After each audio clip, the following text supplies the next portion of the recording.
हरियाणा में टिकट बंटवारे पर बीजेपी आरएसएस दो फाड़। हरियाणा में आरएसएस बढ़ाने वाली है बीजेपी की मुश्किलें।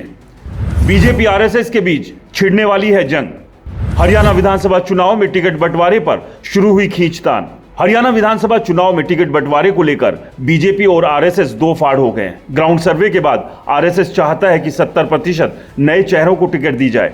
आरएसएस ने इसके लिए 90 सीटों पर दो संभावित नामों की लिस्ट भी तैयार की है।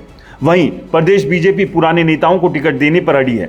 बीजेपी ने इसके लिए हर सीट पर 3 नाम दावेदारों के तौर पर तैयार किए हैं। हरियाणा विधानसभा चुनाव को लेकर आरएसएस का फोकस नए चेहरों पर है। आरएसएस को लगता है कि इस बार अगर पुराने चेहरों के साथ बीजेपी चुनाव लड़ती है तो लोकसभा की तरह विधानसभा में भी बीजेपी को बड़ा नुकसान हो सकता है, क्योंकि हरियाणा में 10 साल की एंटी इनकम्बेंसी के साथ साथ मौजूदा विधायक और पुराने नेताओं से आम लोग परेशान और नाराज है। इसी नाराजगी का नुकसान बीजेपी को विधानसभा चुनाव में उठाना पड़ सकता है। तो वहीं बीजेपी इस बात पर अड़ी है कि वो अपने पुराने नेताओं को टिकट देकर चुनाव मैदान में उतारे। आपको बता दें कि विधानसभा चुनाव की घोषणा पहले से ही हो चुकी है। ऐसे में लोकसभा चुनाव के बाद मुश्किलों में घिरी हुई बीजेपी के सामने आरएसएस एक नई मुश्किल पैदा कर सकता है। अगर आरएसएस और बीजेपी इस विधानसभा चुनाव में दो फाड़ हुए तो आप समझिए कि बीजेपी के लिए जो पहले से ही मुश्किलों में फंसी हुई है और मुश्किलें बढ़ जाएगी। अगर हरियाणा को बीजेपी को जीतना है तो कहीं ना कहीं आरएसएस और बीजेपी को एक ही मंच पर आना होगा।